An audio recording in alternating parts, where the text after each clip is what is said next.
வணக்கம் ஃப்ரெண்ட்ஸ். நம்ம என்ன பார்த்துட்ருக்கோம்னா யூஜி டிஆர்பிக்கு என்னென்ன கேள்விகள்லாம் கேட்கலாங்கிறத நம்ம பார்த்துட்ருக்கோம். இப்போ இதை போடுற நோட்ஸ் வந்து நீங்கள் வேறு என்ன எக்ஸாமுக்கு ப்ரிப்பேர் பண்ணிகிட்டு இருந்தீங்களா அந்த எக்ஸாமுக்கான தமிழ் எலிஜிபிலிட்டிக்கு அல்லது மெயின்ஸ்க்கு யூஸ் ஆகும். வீடியோ ஸ்கிப் பண்ணாமல் பாருங்கள். வாங்க பார்க்கலாம். பின்னாடி வந்து கொஷினும் ஆட் பண்ணுறேன். ஆல்ரெடி தமிழ் எலிஜிபிலிட்டியில் இந்த ஃபஸ்ட் லெசனில் வந்து மட்டும் எத்தனை கொஷின் கேட்டிருக்காங்கிறதையும் பார்க்கலாம். வாங்க பார்க்கலாம். அன்னை மொழியே அப்படிங்கிற தலைப்பில் கவிதை எழுதுனது யாருன்னு கேட்டால் பாவலர் பெருஞ்சித்திரனார். ஓகேங்களா? பெருஞ்சித்திரனாரோட சிறப்பு பெயர் என்ன அப்படின்னா பாவலரேறு. பாவலரேறு என்று அழைக்கப்படுவோர் யாருன்னு சொல்லி கூட கேட்கலாம் டைரெக்டாக, இல்லைனா கூற்றுல கேட்கலாம். ஓகேங்களா? அந்த ஃபஸ்ட் லைன்லேயே இருக்குது. நுழையும் முன் இந்த இதில் எந்த ஒரு இன்ஃபர்மேஷனும் இல்லை, அதனால் விட்டுட்டு அடுத்து பார்க்கலாம். அடுத்து வாங்க இதில் எந்த மாதிரி லைன் கேட்கலான்னு பாருங்கள். இந்த கொஷினில் இருந்து இந்த பேராகிராஃப் இந்த ப்ளூ கலரில் அண்டர்லைன் பண்ணியிருக்க பேராகிராஃபில் இருந்து தான் கொஷின் கேட்டிருந்தாங்க. அதுக்கு முன்னாடி நம்ம என்ன பார்த்துடலாம்னா, அன்னை மொழியே அழகார்ந்த செந்தமிழே முன்னைக்கு முன்னே முகிழ்ந்த நறுங்கனியே இந்த லைன் கொடுத்து யார் எழுதுனதுன்னு கேட்கலாம். பெருஞ்சித்திரனார். அதுக்கப்புறம் இது எந்த நூலில் இடம்பெற்றிருக்குன்னு கேட்கலாம். கனிச்சாறு. ஓகேங்களா? இந்த லைன் முக்கியம், பார்த்துக்குங்க. அடுத்து எல்லோ கலரில் அண்டர்லைன் பண்ணியிருக்கேன், அதையும் பார்த்துக்குங்க. செந்தமிழே உள்ளுயிரே செப்பரிய நின்பெருமை என் தமிழ் நாய் எவ்வாறு எடுத்தே உரை விரிக்கும். ஓகேங்களா? இந்த லைனும் முக்கியம். எல்லா லைனுமே முக்கியம் தான். இந்த இப்போ சொன்னது 2 லைனும் ரொம்ப முக்கியம். அதுக்கு இடையில ப்ளூ கலரில் இருக்க லைனையும் பாருங்கள். தென்னன் மகளே திருக்குறளின் மாண்புகளே இன்னரு பாப்பத்தே என் தொகையே நற்கணக்கே மண்ணும் சிலம்பே மணிமேகலை வடிவே முன்னும் நினைவால் முடித்தாள வாழ்த்துவோமே. இதுவும் இந்த லைன்ஸும் கொடுத்து யார் எழுதுனதுன்னு கேட்கலாம். என்ன நூலில் இடம்பெற்றிருக்குன்னு கேட்கலாம். கனிச்சாறு, பாவலரேறு, பெருஞ்சித்திரனார். ஓகேங்களா? இப்போ இந்த பேராகிராஃப்லேருந்து என்ன கொஷின் கேட்டாங்கிறத நம்ம பின்னாடி பார்க்கலாம். அடுத்து வாங்க கனிச்சாறு. ஓகேங்களா? அடுத்து இதில் வந்து பாருங்கள், அந்த இடையில ப்ளூ கலரில் இருந்ததுல தென்னன் மகளே அப்படின்னா யாருன்னா, தென்னன்கிறது யாரை குறிக்குதுன்னா பாண்டிய மன்னனை. திருக்குறளின் மாண்புகளே இன்னரும் பாப்பத்தே அப்படின்னா என்னன்னு பார்த்தீங்கன்னா 10 பாட்டு.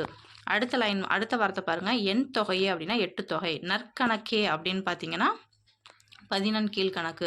அதுக்கப்புறம் சிலப்பதிகார மணிமேகலை அந்த வார்த்தை புரியுது. அப்போ கொஷின் எந்த இடத்துல இருந்து கேட்டிருந்தாங்க அப்படின்னு பார்த்தீங்கன்னா இந்த பாராகிராஃபை ரிலேட் பண்ணி தான் கேட்டிருந்தாங்க. ஓகேங்களா? அடுத்தது ரொம்ப முக்கியம். சாகும் போது தமிழ் படித்து சாக வேண்டும் என்றன் சாம்பலும் தமிழ் மணந்து வேக வேண்டும். யார் சொன்னதுன்னு பார்த்தீங்கன்னா சச்சிதானந்தன். இதுக்கு இந்த கொஷினை கேட்டுட்டு ஆப்ஷன் என்ன வச்சாங்கன்னா அந்த பெருஞ்சித்திரனார்னு வச்சாங்க. நம்ம கொஞ்சம் மைண்டில் அந்த பாடத்துக்குள்ளே தானே பார்த்தோம் அப்படின்னு சொல்லி நம்ம போட்டுறக்கூடாது. பாக்ஸ் தனி சச்சிதானந்தன். அடுத்து பாருங்கள், பாவலரேறு பெருஞ்சித்திரனாரின் கனிச்சாறு தொகுதி 1 அதுதான் முக்கியம். ஒருவேளை இதை கூட கேட்கலாம். சிறப்பு பெயர் முக்கியம். கனிச்சாறு தொகுதி 1லேருந்து தான் இந்த தமிழ்தாய் வாழ்த்து முந்தோற்றோம் யாண்டும் அப்படிங்கிற தலைப்பு 2 தலைப்பில் இருந்து பாடல் எடுத்திருக்காங்க. இவரோட இதழ்கள் என்னென்னு பார்த்தீங்கன்னா தென்மொழி தமிழ்ச்சிட்டு. தேன்மொழி கிடையாது, தென்மொழி தமிழ்ச்சிட்டு. இந்த 2 இதழ்கள் வாயிலாக தான் தமிழ் உணர்வை உலகெங்கும் பரப்பியவர்னு சொல்கிறாங்க. இவரோட இயற்பெயர் என்னன்னு பார்த்தீங்கன்னா துரைமாணிக்கம். இப்போ ஃபஸ்ட்டு பாராகிராஃப்லேருந்து என்ன கேட்கலாம்? இயற்பெயர் கேட்கலாம் துரைமாணிக்கம். சிறப்பு பெயர் கேட்கலாம் பாவல்.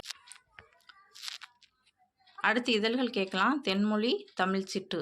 அடுத்து தமிழ்தாய் வாழ்த்து முந்தோற்றம் என்ற 2 தலைப்பில் இடம்பெற்றிருக்கு. கனிச்சாறு தொகுதி 1 ஃபஸ்ட்டு பேராகிராஃபில் அவ்வளோதான். செகண்ட் பாருங்கள். செகண்டில் என்னன்னா நூல் பெயர்லாம் அவர் எழுதிய மற்ற நூல்கள் கொடுத்துருக்காங்க.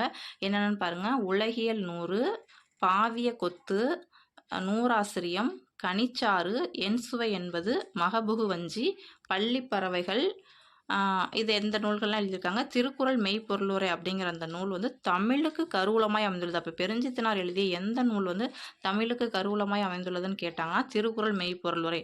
மற்றதான் ஆப்ஷனில் கொடுப்பாங்க. பட் தமிழுக்கு கருவூலமாய் அமைந்தது எதுன்னு கேட்டாங்கன்னா திருக்குறள் மெய்ப்பொருளுரை. இவரது நூல்கள் நாட்டுடைமையாக்கப்பட்டுள்ளன. இவ்வளோ தான் விஷயம். இதுலேருந்து எவ்வளோ கொஸ்டின் கேட்டிருக்காங்கிறத நம்ம பார்க்கலாம். இந்த கொஸ்டின்லாம் பாருங்கள். இந்த கொஸ்டின் எல்லாம் நானும் ஆட் பண்ணி கொடுக்கல. பிஇஓ எக்ஸாமில் கேட்ட கொஸ்டின். பிஇஓ எக்ஸாமில் 30 கொஸ்டின் கேட்டாங்க. நான் ஒவ்வொரு வீடியோலையும் சொல்கிறேன், இன்னும் சில பேருக்கு புரிய மாட்டேங்குது. 30 கொஸ்டின் கேட்டாங்க. அதில் 28வது கொஸ்டின் தான் இந்த கொஸ்டின். 1லேருந்து 20 வரைக்கும் உள்ள கொஸ்டினுக்கு 2 மார்க். ஸோ 40 மார்க் கிடைக்கும். 21லேருந்து 30 வரைக்கும் உள்ள கொஸ்டினுக்கு வந்து 1 மார்க். அப்போ 10 மார்க் கிடைக்கும். மொத்தம் 50 மார்க். இந்த 50 மார்க்லேருந்து நம்ம எவ்வளோ எடுத்தால் எலிஜிபிள் அப்படின்னு பார்த்தீங்கன்னா 20 மார்க். ஓகேங்களா? இப்போ பாருங்கள். இப்போ கொஷின் பாருங்கள். சாகும்போதும் தமிழ் படித்து சாக வேண்டும் என்றன் சாம்பலும் தமிழ் மணந்து வேக வேண்டும் அப்படின்னு சொன்னது யாருன்னு பார்த்தீங்கன்னா சச்சிதானந்தன். ஓகேங்களா? அடுத்த கொஷின் பார்க்கலாம் வாங்க. நம்ம ஒரு பாட்டு பார்த்தோம். அதில் பாருங்கள், முகிழ்த்த, பாப்பத்தே, நற்கணக்கே, மன்னி இந்த மாதிரி கொடுத்துருக்காங்க. அந்த செயலை பொறுத்த வரைக்கும் இலக்கண குறிப்போ இல்லை சொல்லும் பொருளோ கிடையாது.